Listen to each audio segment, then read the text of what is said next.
we'll discuss popcorn tone later.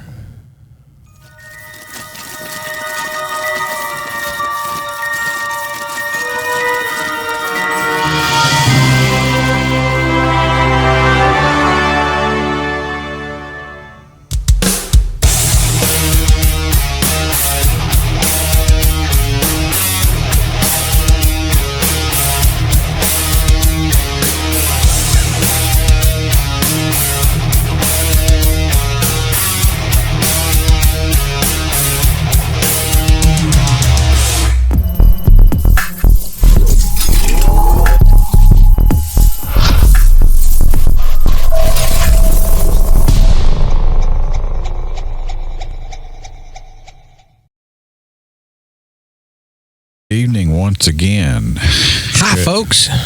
It is Friday. Yeah, Friday.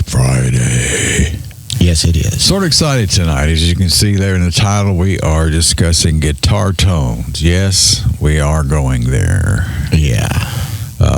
Obviously, we could do a month's worth of shows just on this, but you know how it goes. We're going to try to keep it in an hour and stir up as much controversy as possible. Would it be fair to say that it's more of a celebration of guitar tones than it is an actual argument? Because, I know guys will mud wrestle for this. Yeah, all the stuff is taste. Everybody's going to have their different opinions, and but all of our picks here, I think, are generally in most lists that you will look up. So it's not like there's any that's out there that going, oh, I can't believe that. I certainly have my favorites. So anyway, actually, is semi-organized this evening. I think we're not going to. This is semi. Everybody's got a plan until they get punched in the face. Yeah, there you go. But you need to say it with a lisp. I didn't want to offend the man. Okay. Going to generally try to keep it chronological, but not literally, but sort of. So we got to start out with the man. Yeah, Mr. Jimmy here.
That sounds pretty cool in the headphones. So if you guys get a chance, put some cans on and enjoy that. Excuse me while I kiss this guy. Man, that was pretty cool stuff there.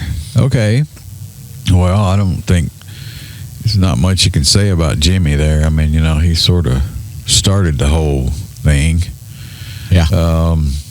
Next up, fairly close time period, I guess. Matter of fact, I guess it was probably a little earlier than that song. I'm not sure. Yeah, man, terrified by Jimi Hendrix. Yeah, they all were. Here we go.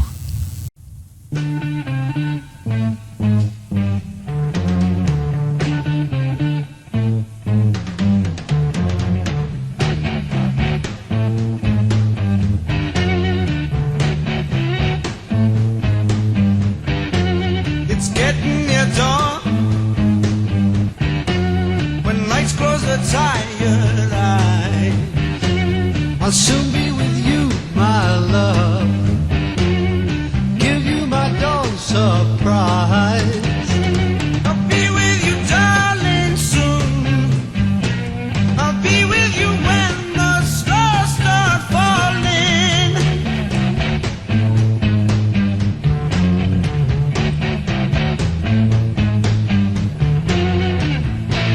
I've been waiting so long to be where I'm going, in the sunshine of your love.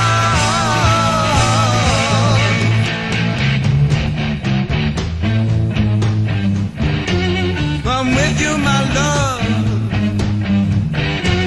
the light shining through on you. Yes, I'm with you, my love. It's the morning and just we two. I'll stay with you, darling, now. I'll stay with you till my seas are dried up.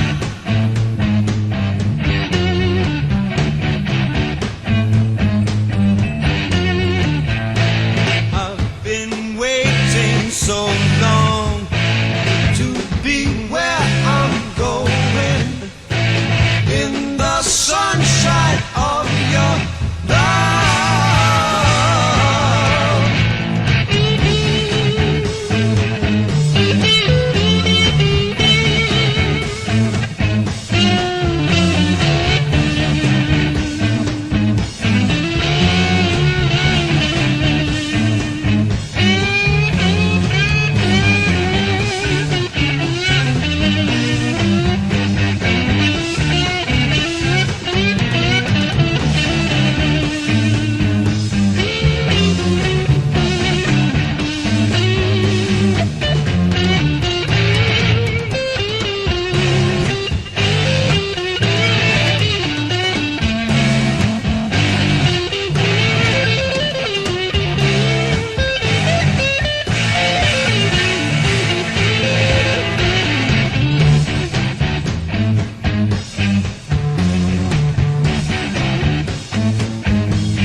I'm with you, my love, the light shining through on you. Yes, I'm with you, my love. It's the morning and just we two. I'll stay with you, darling, now. I'll stay with you till my seas are dried up.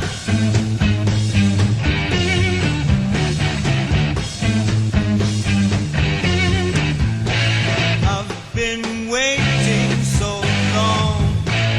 I've been waiting so long. I've been waiting so long to be where I'm going, in the sunshine of your love.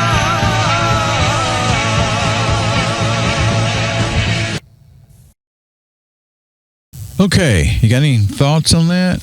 Well, surprisingly, that's probably the first time I've ever listened to that song with headphones. And I would have shot anybody that panned the drums all the way over on the right side, because the drums are cool. Yeah, I agree that, but they did that a lot. A lot of the Hendrix stuff's that way too. But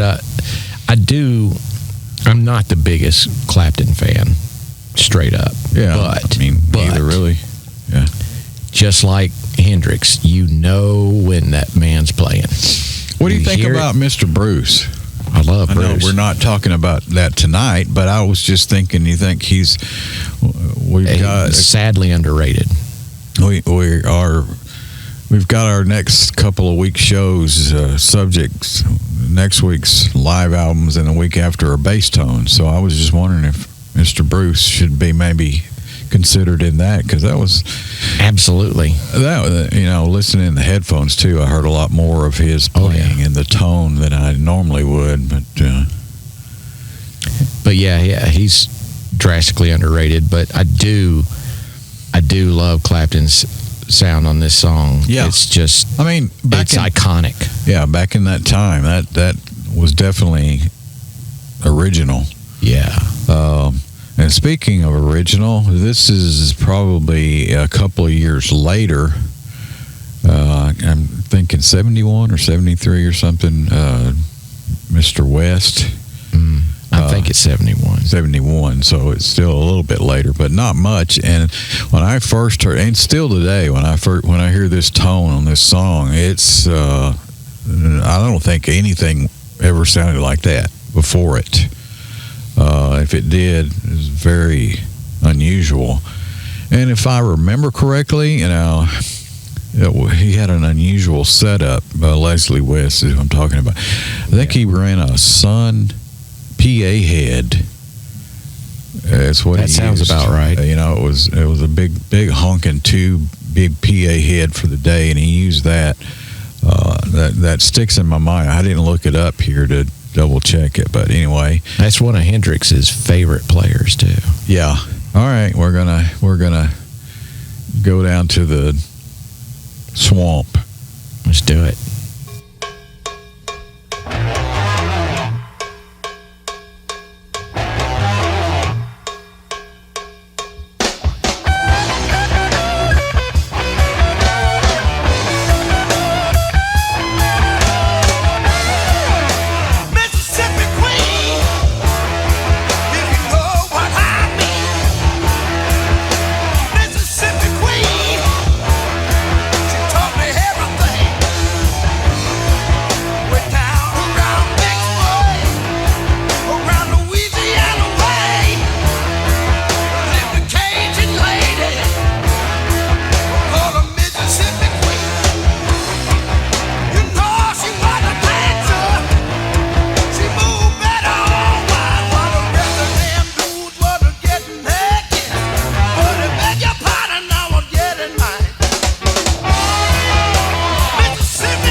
Got a fever. Yeah. And the only prescription is more cowbell. Now, there's conflicting stories on that cowbell, which is very iconic in that song, of course. Well, his gong was in the shop, wasn't it?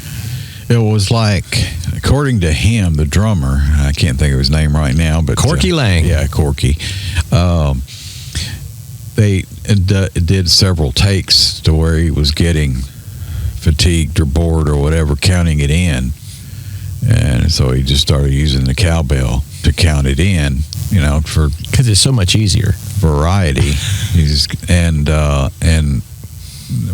they heard it and they're like, hey, that sounds cool. Let's leave that in. Yeah. Initially it was, and then according to some other people, that was bullshit. So whether that was happened or not, I don't know, but it's a cool story. I love that. Anytime you add cowbell is not bullshit. To me, that just saying.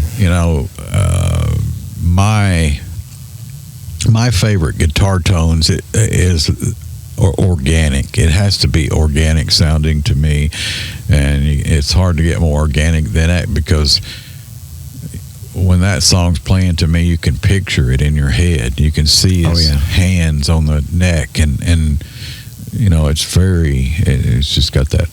I will tell you that on that particular song too, when he hits the chords, I don't like his sound.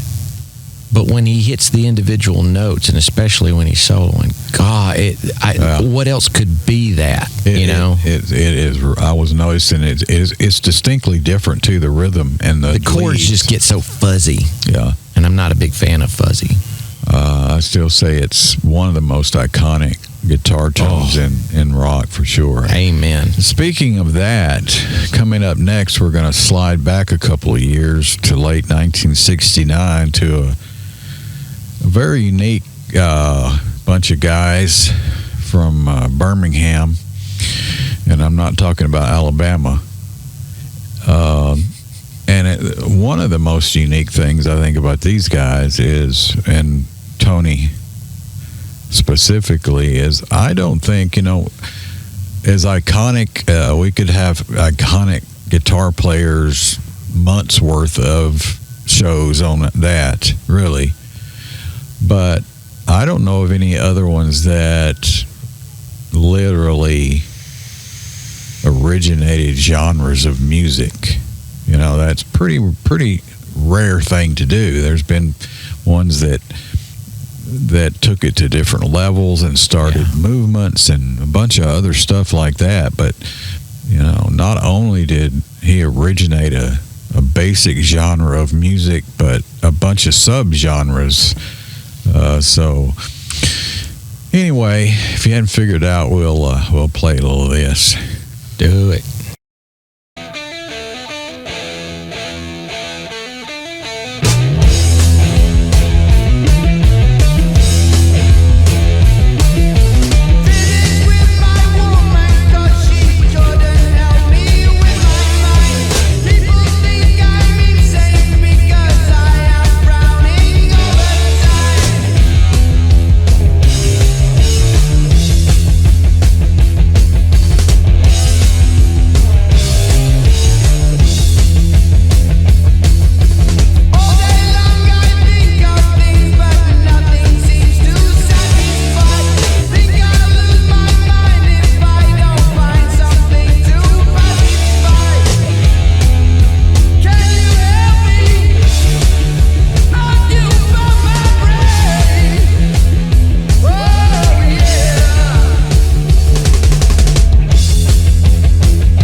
made a mistake. I said late '69, and that song was actually written in 1970. Wow. But, at sort of an afterthought, they were working on a second album, which really is a continuation of the first album, and they were a song short.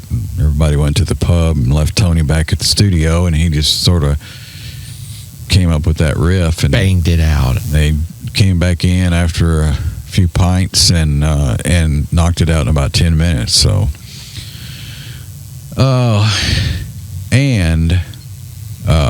speaking of that, we're going to touch on a couple of guys. We don't have time to do the whole thing, but that their tones morphed over the years, especially if they've had a long career, and Tony is definitely one of those, still going strong. Yep. So the next little segment here is his tone early on, and then, third, fourth album, actually fourth and fifth, I think it was on it anyway. And then it comes back into the Heaven and Hell and Mob Rules era to give you an example of how it changes here a little bit. So we're gonna leave these mics hot too. It's hot too.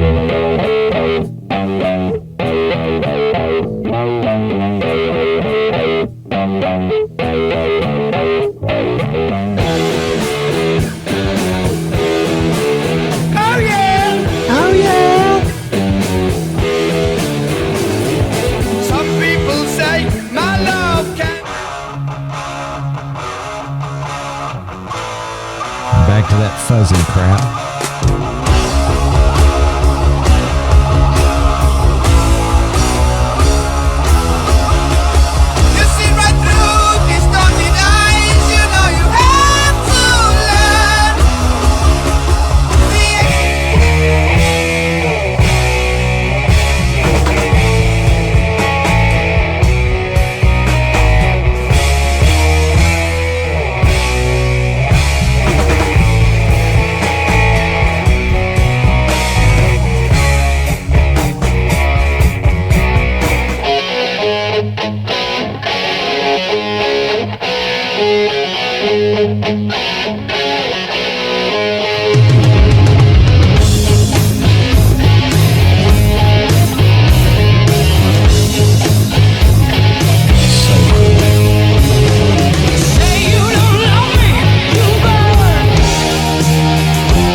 And by the way, those pictures are random, so they had nothing to do with what was playing. Right. But as you noticed, you started off with the early couple of album tones, which were basically identical, and then went on to the South Bloody Sabbath album, and got very nasally and a lot more narrow sounding. And same thing with I think Volume 4. Volume 4, and it was better. Yeah. Volume 4 was better of the two, but still wasn't as good as his early stuff. Less organic, a lot of cocaine involved, I think, and various other things that came about. And those that you heard, I tweaked quite a bit. If you listen to the original, they're a lot worse, a lot more dramatic. And really, his tone didn't really come back to the way it should be, in my opinion, until the Dio era. And when Heaven and Hell hit, then there you go, man. That was the way it should be. Well, we talked about this earlier, that in my humble opinion, a lot of these guitar players owe so much of their sound to their producers. And this being a shining example, because you listen to those first 3 Sabbath albums, he had a real producer. You listen to Volume 4 and Sabbath Bloody Sabbath, they were producing themselves, and they weren't ready for that. I agree with you, but I think Roger Bain, right? Yeah. Had a lot less to do with Tony's sound. No. What I'm saying is he knew a good sound when he heard it. Right. But, left to their own devices, and their devices were stoned. 100 and drugged out, and they had no cocaine. So and like, just listen to FX on Volume 4, and you know that they should probably not be left unattended. Yeah. It's it's what it is. And those albums, not to take anything away from those albums, they were amazing albums. It's just that we're just looking at tone. Yeah, the songwriting was there, but the sound was wanting. Okay, we're going to zip ahead a little bit to, if I remember right, 1977, 78, somewhere right in there. 76, I'm not sure. Sort of a brainy engineer guy. Had been working in his basement for a while on some stuff, demos, and just thought he'd go down to the basement and change the world of rock. Yeah, and anyway, he designed. He was a tinker builder dude, and he designed his own circuit that years later a lot of people used, and we'll be listening to some of his. No, I'm gonna take that back. I don't think we'll be listening to any of his other Rockman influenced songs tonight, but it was definitely influential. So anyway, here we go.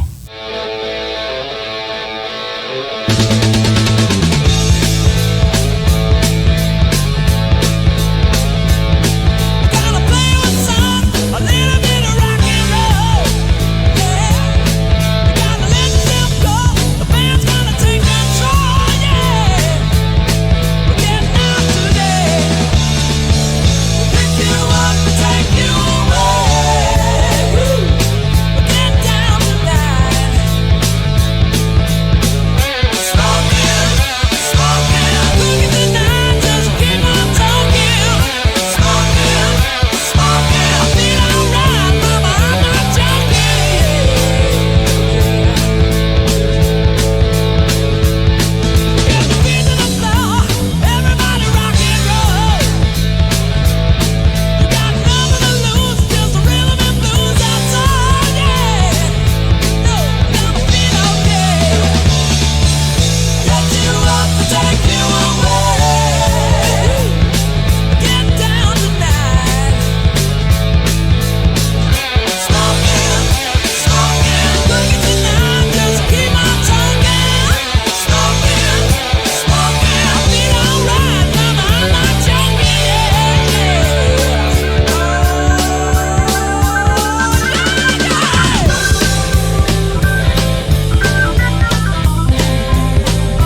You know, the beginning of corporate rock.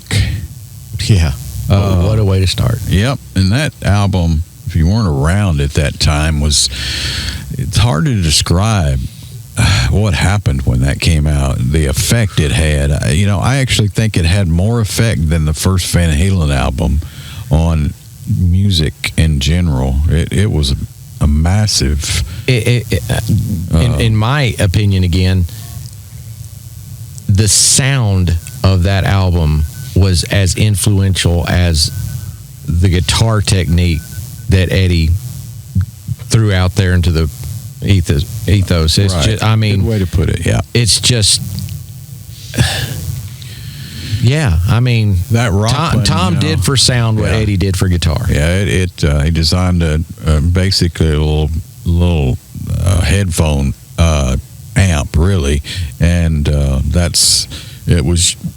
We got an album coming up here a little later on in the show that it wasn't used on, but the next album was very influential, and there's been a lot of albums that was used solely on. And this album too was was sort of weird in a way that the record company was fooled. At the time, they deserved it. They signed him, and of course, the way is, you got to come into our studio, after when you hear the demos and do the real album.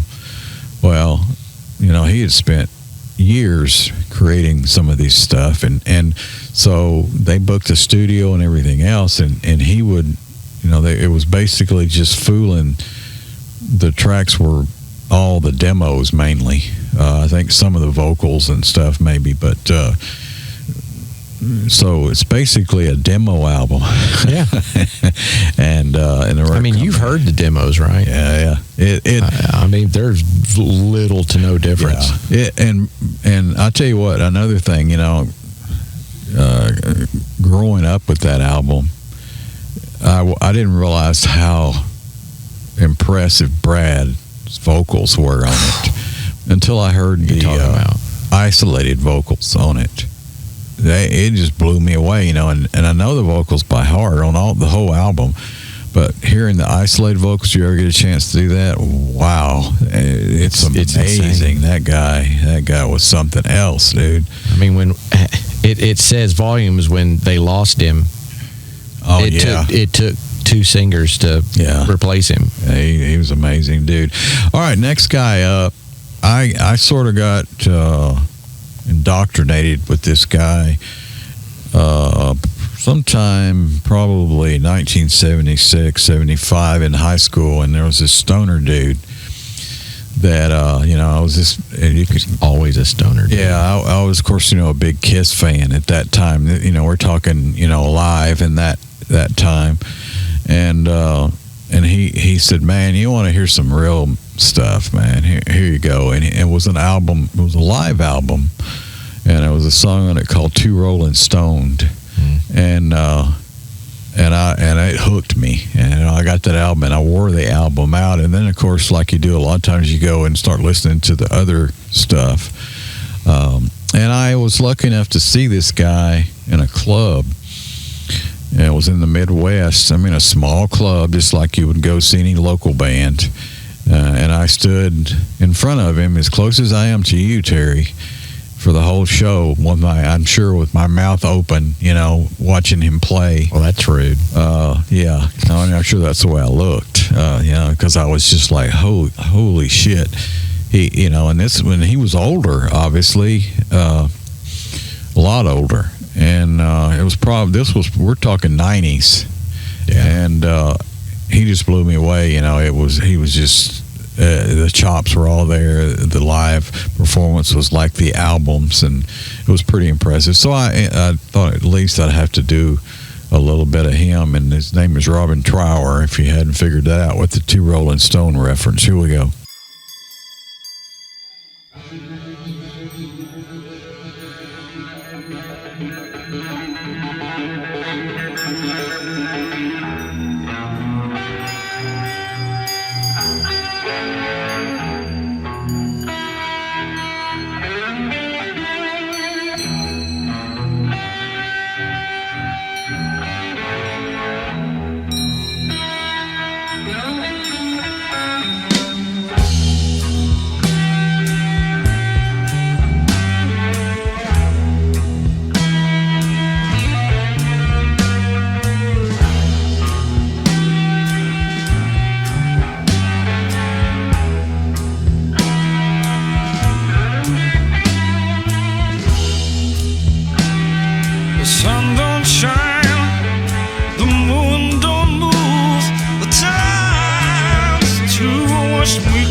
crossing, bridge of sighs.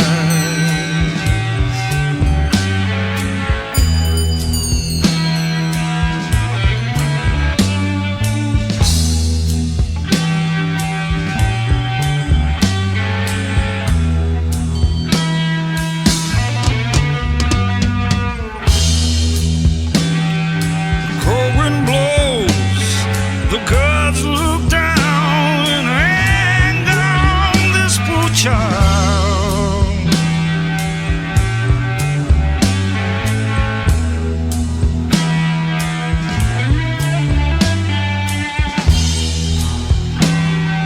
Cold wind blows, and gods look down in anger on this poor child.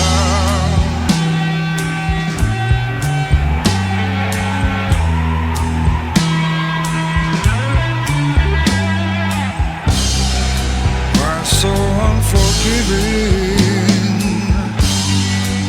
and why so cold? Been a long time crossing, bridge of sighs.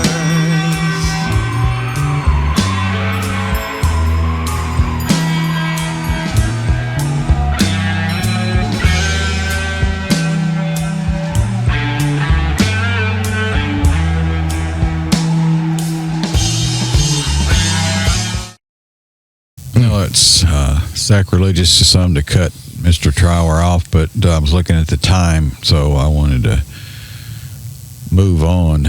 You got the impression we're talking about guitar tones, and if you didn't get the tones of a guitar from that, you're not going to get it. No.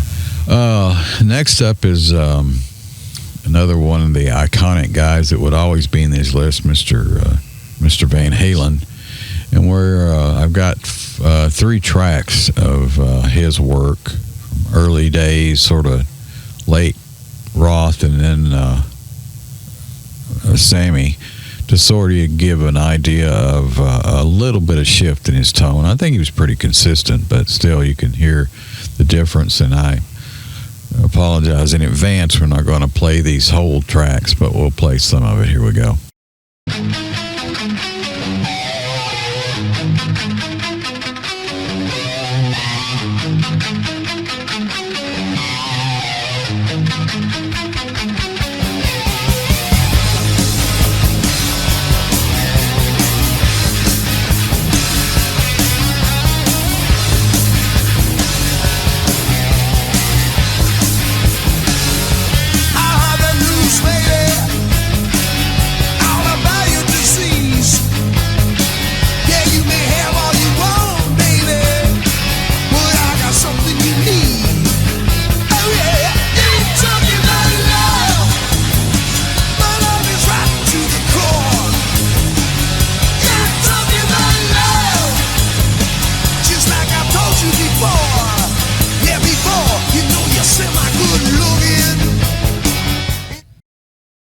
Always like that term, you're semi-good looking. Exactly. We're not talking about his technique, and obviously his technique was groundbreaking, and we're talking about tone tonight, and that's a pretty damn good tone. I always thought he had great organic tone. He got the amp the way he wants it and plugs his guitar in, and that's it pretty much. It puzzled me back in the day when I first heard this album. I first thought it was live because it sounds different. And, listening to it with ears different than I was when I was, 17 or 18 or whatever. You could hear the delay, the trick they did to make it, that Ted worked out. That, when it starts off, you notice that the delay, you can hear the reverb delay, or the delay in the channel, and that's sort of how they did a lot of the early Van Halen. Is he fed a little bit of delay, and then he actually had it in one channel, like Hendrix or somebody, and then fed it to the other channel with that delay. When you add everything in, it's not as apparent, but right. I mean, it kind of it's like enhancing the mic bleed over. Right. right? But basically, he soloed him or panned him hard in one side, which today you wouldn't do it like that normally, and then he delayed it just a little bit and fed it to the other hard pan to the other side. Okay, enough geek talk. We'll move up to a little later here. 1980.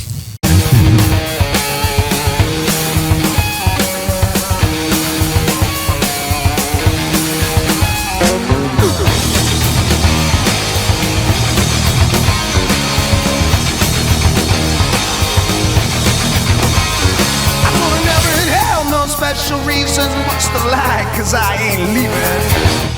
We're in for a very long night. Heard a vicious rumor from your mama's tongue. You a desperate woman, need a man with a gun.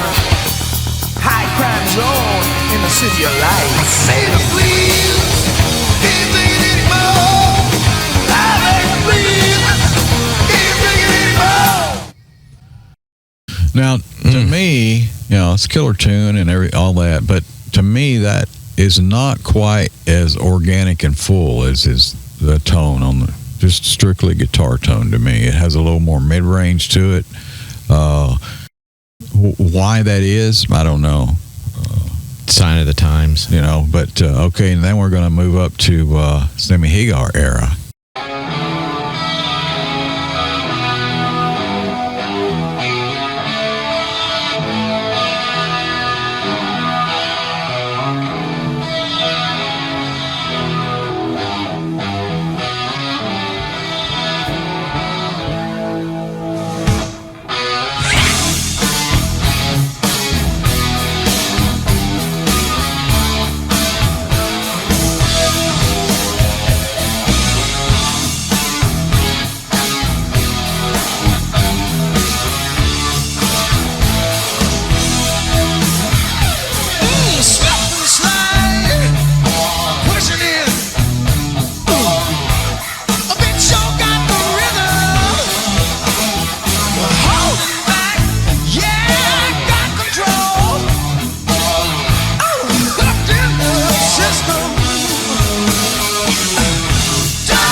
Now, to me, what I hear is better production, a little bit polished, more polished production, but I actually think that guitar tone is better than it was on. I would have to agree.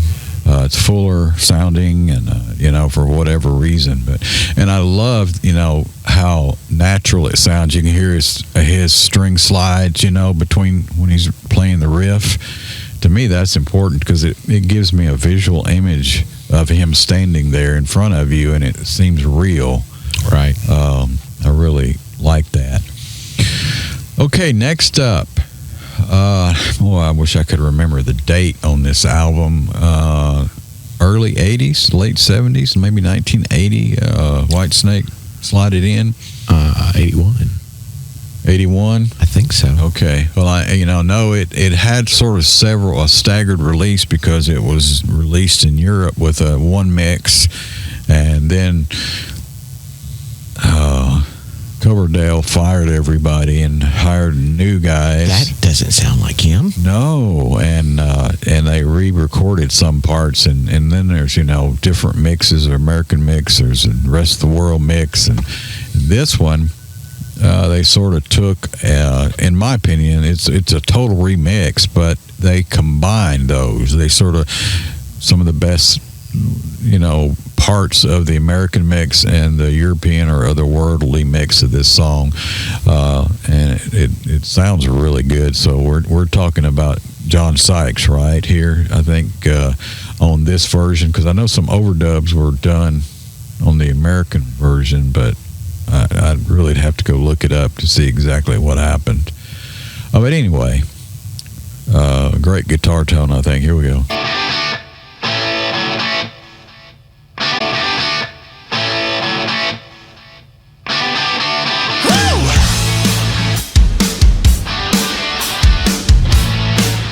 Wow.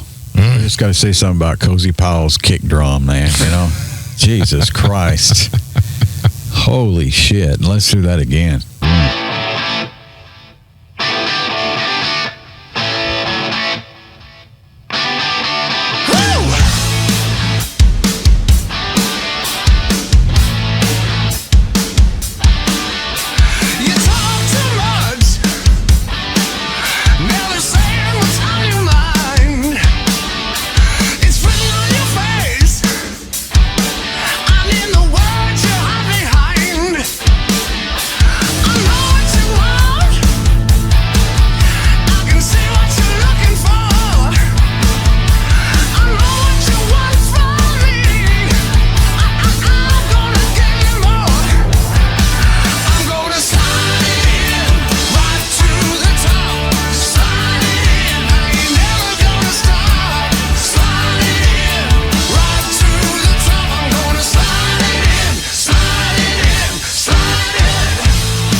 Wow, I didn't remember the ending was different. Yeah. Okay, I'm not sure. You know, Mick Moody was the original guy on the album, the original version. Okay, and you know, when it was all redone, and I thought Coverdale was the main deal on it. You know, wanting to get MTV type guys to tour the album in the U.S. and anyway, according to what I just read, is Giffen refused to release the album with the original mix and stuff. And so, but anyway, Sykes was brought in, and I think the guitars were overdubbed. Bass, I think, was overdubbed too for the original U.S. release. But I said this 2019 mix, I'm not sure, you know, what parts they used, but I've listened to all the mixes, and there's like a handful of them. This one to me is the best. You know, Cozy's drums are massive in it. In the original U.S. release, his kick is not like that. The ending's different. That guitar delay you heard at the first, you know, when that riff's doing that wasn't in the original U.S. mix. You know, I like that. We'll hear. Man, that drums. Jeez. Okay. And please, if you don't know, go listen to John Sykes. He is one of the most underrated guitar players. Great songwriter. Yeah. Love his sound. So, okay, next up, you know, normally I wouldn't even, this wouldn't be in my list, but I'm going to tell you, I thought about it because you guys in Obscure, right? Cover it or Fastback? Right. Obscure, you cover this song. And I am not a fan of this band, but I am a fan of that guitar player. Right. He's a great guitar player, and he, you know, consistently comes up on lists like this. And I don't have a, you know, I do think it's a cool tone. Obviously, I decided to put it in here. We probably won't listen to the whole song, but it'll give you an idea.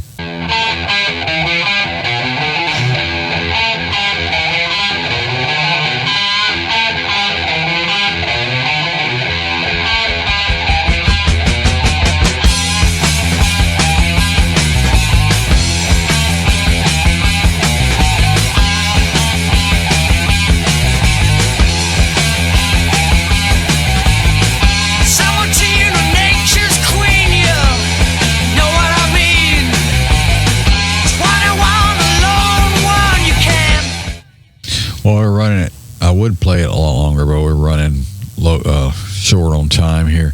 You know, the things that jumps out at me is that's a little bit mid-rangey. You know, for my taste, I like a little more full-bodied tone. Right. But that's not unusual. I mean, it makes it cut through, and I understand why they did it that way. If you really want to hear what Michael Schenker is all about, go listen to the Michael Schenker Group. Oh, yeah. Because all those albums are amazing, and especially One Night at Budokan, which I'm going to try really hard to get on next week's podcast. Next week's his live album, so he's, you know. I love that album so much. All right, moving along, one of my favorite studios in the whole world, the best drum sounds ever, great Neve desk. Again, one of the things I like about guitar tones is organic sounding, and if you just can't get more organic than this to me. And it's weird because, as I've said before, as far as I know, only once in my life that I know of that an album, say, came out and I initially didn't care for it, and then later on fell in love with it. That just has never happened to me. For whatever reason, when this album came out, I did not like it.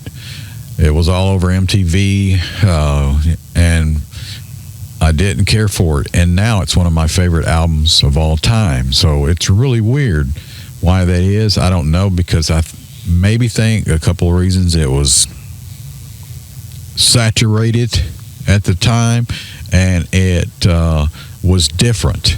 You know, the music, it was almost a genre changing type thing. It doesn't seem that way now, but it was. Here we go.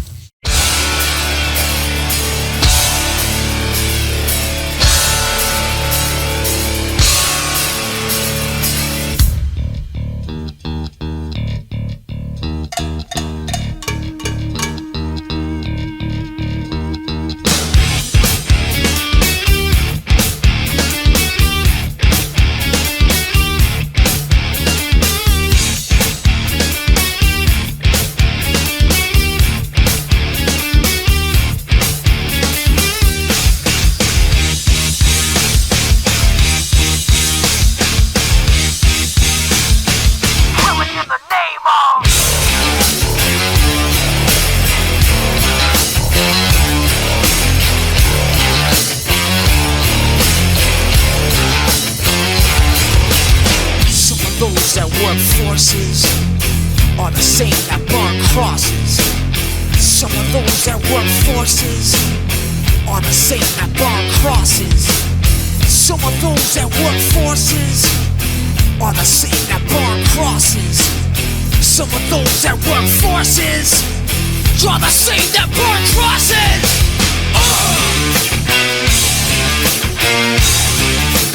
Killing in the name of. Killing in the name of. Now you do what they told ya. Now you do what they told ya. So the bass in that really adds a lot of fullness to that. The bass is kicking ass in that song. Of course, the drums, Sound City drums. Wow. You know, Tom Morello is not a virtuoso by any stretch of the imagination. He rarely even solos, but he's got such a definitive sound. Right.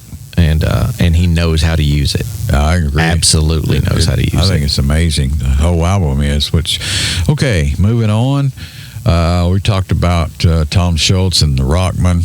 And this band here made heavy use of the Rockman on the next album, which is why I didn't use that for sure. But this is the last of their organic, if you want to call this album organic, because they like wore, you know, you could, master tapes, you could see through it. And they turned into studio sluts. You know, I mean, Mutt Lange, I think this was, you know, it's like Whitesnake slided into me. Okay, if you're familiar with Whitesnake, the early stuff, very bluesy, European sounding, and it you know, it changed up until, and then Slide It In was a changer, you know, and then after that it got commercial and polished, and you know, they made a bunch of money. But I think that Slide It In album was sort of the peak of, to me, you know, it had a slickness and a coolness about it, but not too much. So these next guys, you know, even though I like the rawness and stuff of their previous two albums, this one, I think, really, if I'm looking at guitar tones, they spent literally months, I think, you know, with a whole shit ton of amps, tried everything, you know, borrowed amps from people, AC/DCs and all kinds of stuff, and finally supposedly used a little Marshall combo to do most of the guitar tracks. Now, whether they did or not, I wasn't there. But anyway, without further ado, here we go.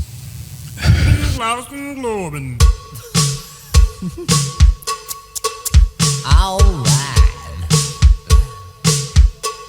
I got something to say. Yeah. It's better to burn out. Yeah. Than fade away.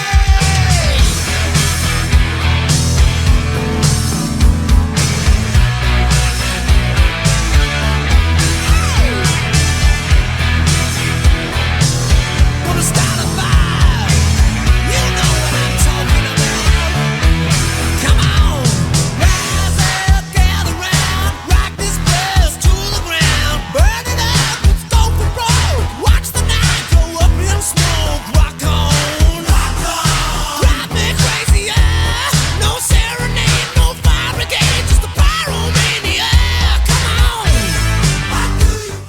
Well, it's not like everybody doesn't know how that song goes. That's enough to give you the idea of the guitar tone in it. That's one of those albums that, if asked, I would say that there's not a bad song on the album, but honestly, I couldn't tell you the quality of any of the songs on there because I've just heard it so many times. It's burned into my psyche. Hysteria is even more so, though. Not for me. And Hysteria, to me, it sold a lot more copies. It was played a lot more on MTV and everything. But that album was almost exclusively 100% Rockman guitars. So there were no amps involved. Very, the extreme amount of guitar tracks layering. That was great for a Rockman.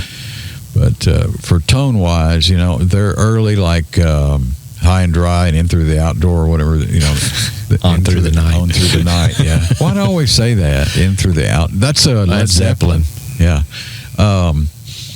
Anyway, it's got the truck on it too. I bought it when it came out. I remember the semi looking. Yeah.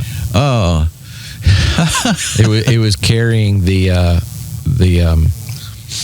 Boston spaceship on the back of it. Yeah. Okay. You just couldn't tell because all you could see was the neck. That reminds me too. There was a lot of people that I hear say, "I never realized that was a guitar." And I went, "What?" On the Boston cover, and that's the thing too. Were they heading towards the destroyed planet, or were they heading away? Because if they were heading towards, that means the band's actual name is Boston Butt. Okay, yeah, whatever. I did a lot of work for that joke, and I expected better. What do we got here? Let's see. We got.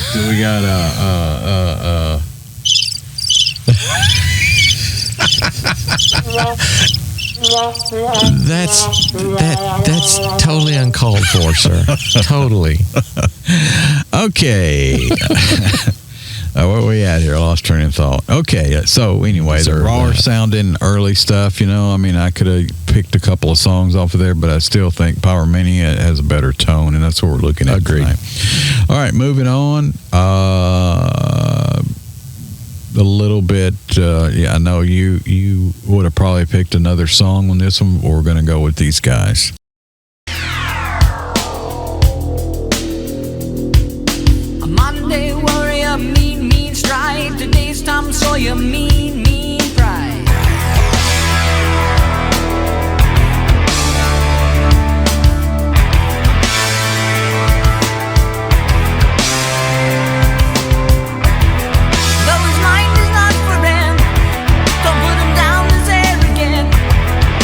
Reserve a quiet defense, writing out the day's events. The river.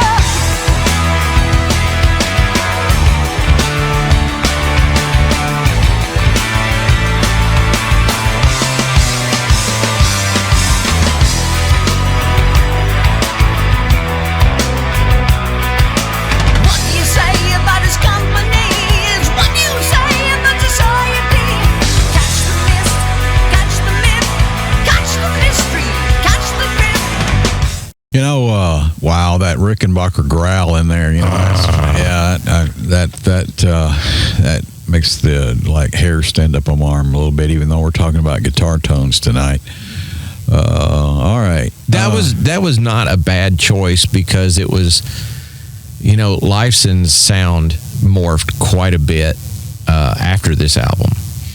Yes, he had to out of necessity because Geddy brought in them keyboards that he was such a huge fan of, and he had to change his sound just to be heard at that point.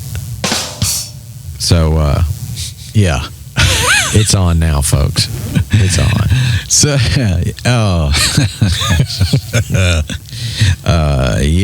okay. I think we'll just move on. Okay, the next selection here is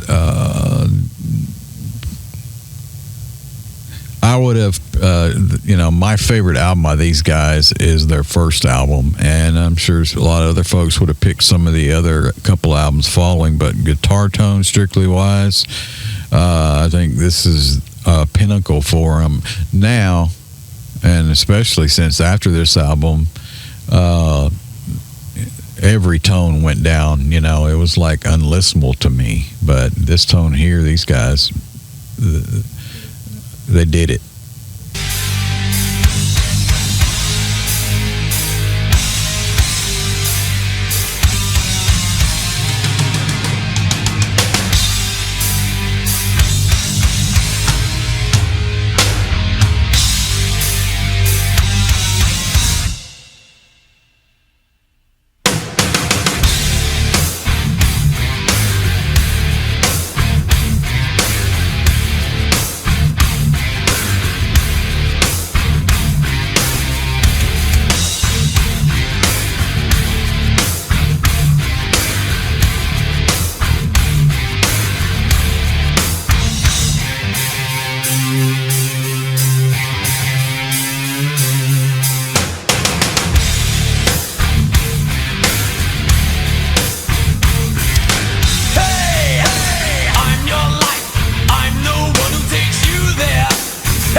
Wow, you know, if this was about snare, that snare is kicking too, man. I tell you what, but he finally got it.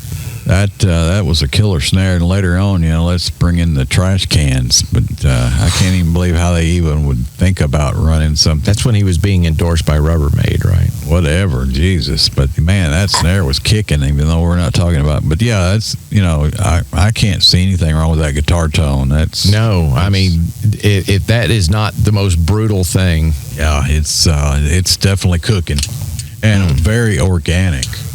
Yeah. Okay, next up, classic guitar tone, underrated rhythm player. I mean, come on. And yeah.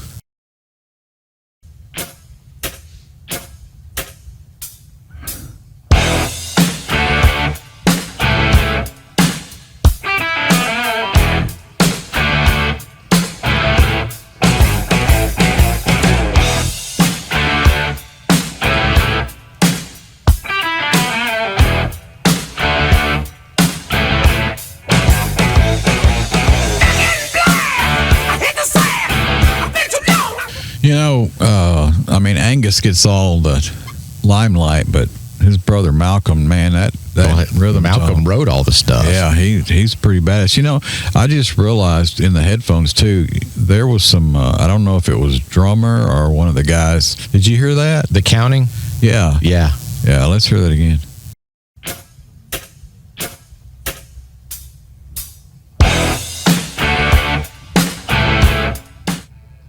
Yeah, I think that's probably the drummer, but you know, and that was a perfect song to pick too, because you get to hear the fullness of his rhythm and a little snippet of his lead sound. Right, sure does.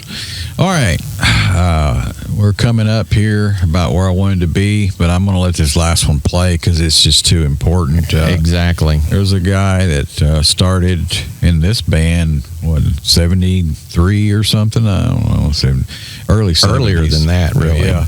And he was in another band that was popular in Texas, but his tone to me, if I had to pick one person, and it's very difficult to ever do that would say that I have the perfect guitar tone, you know, organic and just very natural, and I mean full and all that good stuff. Fitting. This would be the guy, and his tone has stayed consistent through his entire career. Now other things have changed in the music, but his guitar tone's amazing. Here we go.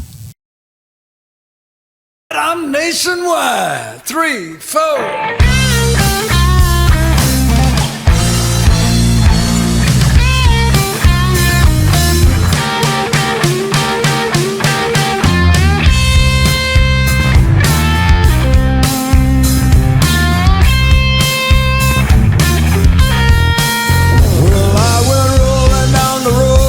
Some cold blue steel.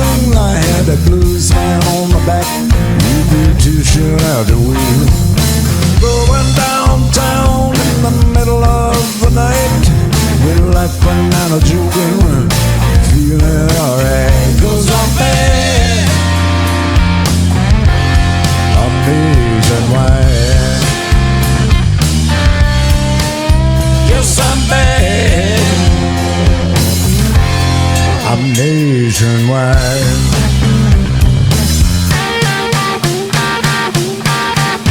Easing down the highway in a new Cadillac. I had a fine box in front, I had 3 more in the back. Smoking short dresses, wearing spike-heeled shoes. We smoking Lucky Strikes and wearing nylon shoes. 'Cause I'm bad, I'm nationwide. Yes, I'm bad, I'm nationwide.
That's just that is the epitome of, not only is that the epitome of guitar tone right there, organic, but you know, that's what it's all about. There's 3 guys sitting around in a rehearsal space, no overdubs, no punch-ins, just no effects, plugged into their amp, just let it rip. And man, and Dusty was kicking ass there the too. Late great Dusty was showing us all how it's done. Man, he was bad, that's for sure. He was nationwide. Amen. All right, well, that's the show tonight. You know, give us some comments. I know you're gonna, have a lot of your points of view. Tell us who we missed. Yeah, I mean, we could have done a lot, 3 or 4 times easy on this, but anyway, next week we'll see you, and we're going to be talking about live albums, and then the following week we got bass tone. So be thinking about all your nasty comments on that stuff. Anyway, see you later, guys. Have a good one. Be good.